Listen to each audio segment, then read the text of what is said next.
वालेकुम बच्चों, कैसे हैं आप सब लोग। उम्मीद करती हूँ ठीक ठाक होंगे और खैर खैरियत से होंगे। मेरा नाम है रिदा अहमद और आप मेरे साथ उर्दू पढ़ते हैं। तो बच्चों, आज हम आपकी किताब का सबक नंबर 8 पढ़ने जा रहे हैं, जो कि एक बच्चे की कहानी है जो उर्दू सीखना चाहता था। तो चलें अपने सबक का आगाज करते हैं। तो बच्चों, जैसा कि हम बात कर रहे थे, हम पढ़ने जा रहे हैं आपकी किताब का सबक नंबर 8। जल्दी से पहले सबक का उन्वान पढ़ लेते हैं। सबक का उन्वान है एरिक की उर्दू। अब बच्चों, आप कहेंगे एरिक कौन है, और एरिक किस जबान का लफ्ज है? अंग्रेजी जबान का लफ्ज है।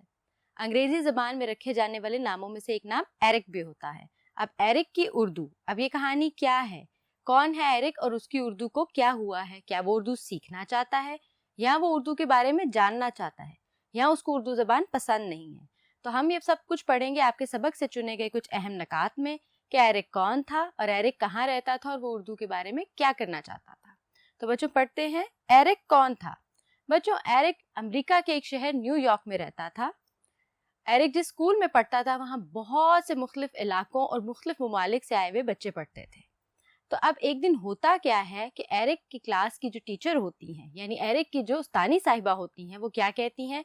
वो कहती हैं हर बच्चा अपने अपने इलाके की कोई मशहूर कहानी लेके आएगा, अंग्रेजी जबान में उसका तर्जमा करेगा और फिर हम सबको सुनाएगा।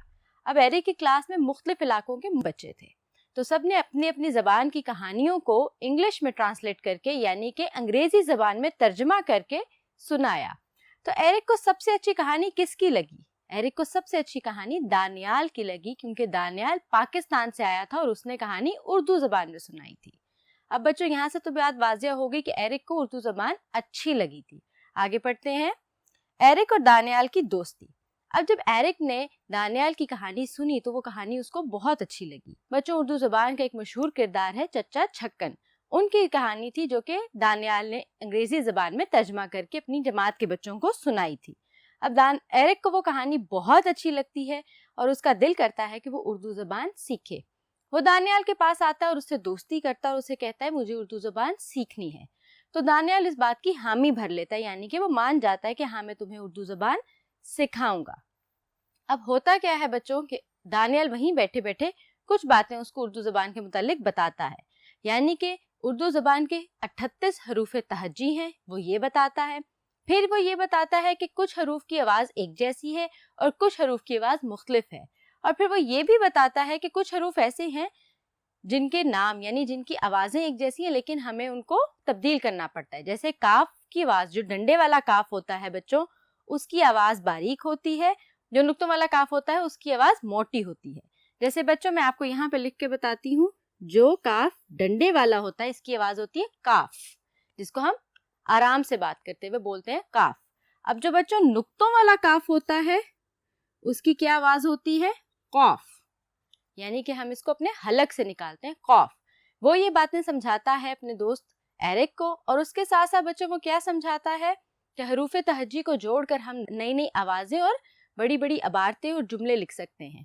साथ ही साथ वो ये बताता है कि मेरे चचा एक बहुत बेहतरीन खतात हैं, यानी कि वो खताती भी करते हैं। बच्चों, खताती कहते हैं उर्दू ज़बान को खुशखती के साथ लिखने को। ये सब बातें सुन के एरिक बहुत खुश होता है और हैरान भी होता है, और वो दानियाल से कहता है कि मैं तुम्हारे घर आके तुम्हारे चचा से मिलना चाहता हूँ और देखना चाहता हूँ कि वो उर्दू जबान को लिखते कैसे हैं। आगे बढ़ते हैं बच्चों, एरिक का शौक। अब बच्चों, एरिक का शौक क्या था कि मुझे उर्दू जबान सिखाई जाए, यानी कि बताई जाए कि वो किस तरह लिखी जाती है, किस तरह पढ़ी जाती है, उर्दू जबान में कौन कौन सी कहानियां हैं, कौन से मशहूर किरदार हैं, कौन से मशहूर अदबी लोग हैं, कौन कौन सी शख्सियात हैं जो उर्दू जबान को बेहतरीन जानती हैं। वो ये सब बातें जानना चाहता था। तो दानियाल ने उसको अपने घर मदऊ किया। जब वो उसके घर जाता है, उसकी वालिदा उसको एक इबारत देती है और कहती है इसको जितनी तेजी से पढ़ सकते हो पढ़ो। जब एरिक उस इबारत को तेजी से पढ़ता है तो उसकी सारी तरतीब गलत हो जाती है।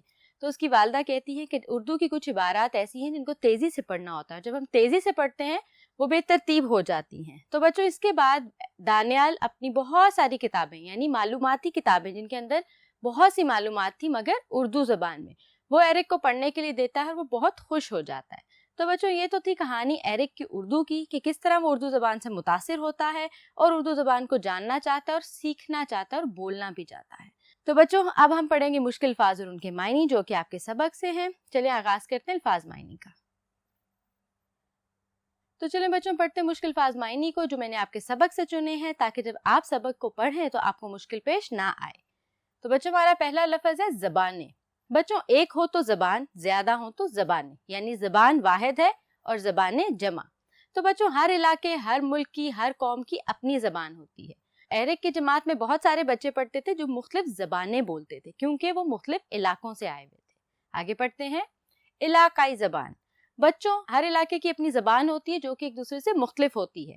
جو لوگ بلوچستان میں رہتے ہیں، جو لوگ صوبہ پنجاب میں رہتے ہیں، جو لوگ خیبر پختونخوا میں رہتے ہیں، جو لوگ گلگت بلتستان میں رہتے ہیں، ان سب لوگوں کی زبانیں ایک دوسرے سے مختلف ہوتی ہیں، لیکن ایک قومی زبان ہوتی ہے، اور وہ کون سی ہے؟ ہماری اردو۔ آگے پڑھتے ہیں دلچسپ۔ بچوں دلچسپ کہتے ہیں مزیدار۔ تو ایرک کو اردو زبان بہت دلچسپ لگی، اور دانیال نے جو کہانی سنائی تھی وہ بھی اس کو بہت دلچسپ لگی تھی، یعنی بہت مزیدار لگی تھی۔ آگے پڑھتے ہیں بچوں لپک کر۔ لپک کر مطلب ہوتا ہے اچھل کر، ایک دم سے اچھل کر، بھاگ کر۔ تو جیسے استانی صاحبہ کلاس سے نکلی تھی تو ایرک لپک کر دانیال کی طرف بڑھا اور کیا بولا کہ مجھے اردو زبان کے بارے میں جاننا ہے۔ آگے پڑھتے ہیں بچوں حامی بھرنا مطلب مان جانا، کسی بات کے لیے مان جانا کہ ہاں ہم یہ کریں گے یا ہاں میں یہ کروں گا۔ تو بچوں کون حامی بھرتا ہے اردو سکھانے کی ایرک کو؟ بالکل ٹھیک، دانیال حامی بھرتا ہے کہ ٹھیک ہے میں تمہیں اردو سکھاؤں گا، یعنی کہ وہ مان جاتا ہے۔ آگے پڑھتے ہیں خطاطی۔ بچوں اردو لکھنے یا کسی بھی زبان کو لکھنے کا جو فن ہوتا ہے اس کو خطاطی کہتے ہیں۔ خطاطی کا مطلب ہوتا ہے خوش خطی، یعنی بہت خوبصورت لکھائی کے ساتھ آپ کسی زبان کو تحریر کریں، اسے خطاطی کہتے ہیں۔ اور بچوں اردو زبان کی خطاطی بہت خوبصورت ہوتی ہے، اور خطاطی کے لحاظ سے جو پینٹنگز بنتی ہیں، یعنی جو مصور تصویریں بناتے ہیں، وہ بہت خوبصورت ہوتی ہیں۔ آگے پڑھتے ہیں سوموار۔ بچوں ہفتے کے 7 دن ہوتے ہیں۔ ہفتے کا سب سے پہلا دن کون سا ہوتا ہے؟ پیر کا دن۔ تو پیر کے دن کو ہم سوموار بھی کہتے ہیں۔ آگے پڑھتے ہیں معلوماتی، یعنی معلومات سے بھری ہوئی، جس کے اندر بہت ساری باتیں ہوں آپ کے جاننے کے لیے۔ دانیال کون سی کتابیں ایرک کو پڑھنے کے لیے دیتا ہے؟ معلوماتی کتابیں، جس کے اندر بہت کچھ ہے جو جان کر ایرک بہت خوش ہوگا۔ تو بچوں یہ تو تھے مشکل الفاظ اور ان کے معنی جو میں نے آپ کو پڑھائے۔ اب ہم بڑھتے ہیں حصہ مشق کی طرف اور پڑھتے ہیں حصہ مشق کے پہلے سوال کو۔ مندرجہ ذیل سوالات کے جواب تحریر کریں، یعنی آپ کے سبق سے متعلق ہمیں کچھ سوالات دیے گئے ہیں، ہم نے وہ سوالات پڑھنے ہیں اور پھر ان کا جواب سبق کے مطابق تحریر کرنا ہے۔ تو چلیں پڑھتے ہیں پہلے سوال کو۔ دانیال نے کون سی کہانی سنائی تھی؟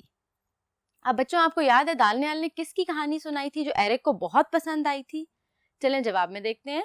دانیال نے اردو زبان کے مشہور کردار چچا چھکن کی کہانی سنائی تھی۔ بچوں یہ ایک بہت مزاحیہ کردار ہے۔ دانیال نے ایرک کو بلکہ اپنی پوری جماعت کو چچا چھکن کی کہانی سنائی تھی۔ تو بچوں چلیں بڑھتے ہیں بقیہ سوالات کی طرف۔ تو چلیں بچوں پڑھتے ہیں اپنے اگلے سوال کو۔ اردو کے حروف تہجی کی کیا تعداد ہے؟ اردو کے حروف تہجی کی کیا تعداد ہے، یعنی وہ تعداد میں کتنے ہیں؟ آپ کو یہ یاد ہے اردو کے حروف تہجی کی تعداد کیا ہے؟ بچوں انگریزی کے حروف تہجی سے زیادہ ہے۔ چلیں جواب میں دیکھتے ہیں۔ اردو کے حروف تہجی کی تعداد 38 ہے۔ تو بچوں یہ تعداد زیادہ ہے کیونکہ انگریزی کے حروف تہجی 25 ہیں۔ چلیں اگلا سوال پڑھتے ہیں۔ دانیال کے چچا کیا کرتے تھے؟ دانیال کے چچا کیا کام کرتے تھے جس کو سن کے ایرک کا بہت دل کیا کہ وہ دانیال کے گھر جائے اور دیکھے؟ کیا کام کرتے تھے آپ کو یاد ہے؟ چلیں جواب میں دیکھتے ہیں۔ دانیال کے چچا خطاط تھے اور وہ خطاطی کرتے تھے، یعنی وہ اردو زبان میں خطاطی کرتے تھے، خوش خطی کرتے تھے۔ چلیں بچوں اگلا سوال پڑھتے ہیں۔ ایرک کون سے 2 الفاظ کو غلط استعمال کرتا تھا؟ اب یہ بات میں نے آپ کو بتائی تھی کہ ایرک کچھ الفاظ کو غلط پڑھتا تھا۔ جب ایرک دانیال کی والدہ سے ملتا ہے وہ ان کو بھی بتاتا ہے کہ میں کچھ الفاظ غلط پڑھتا ہوں۔ تو چلیں جواب میں دیکھتے ہیں کہ وہ الفاظ کون سے تھے۔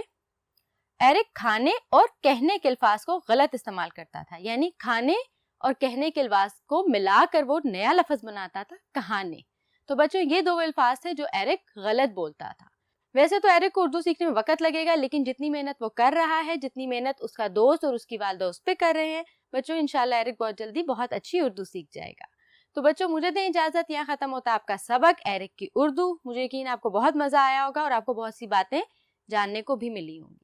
تو بچوں مجھے دیں اجازت، اپنا بہت سارا خیال رکھیے گا۔ حاضر ہوں گے اگلے لیکچر کے ساتھ، تب تک کے لیے اللہ حافظ۔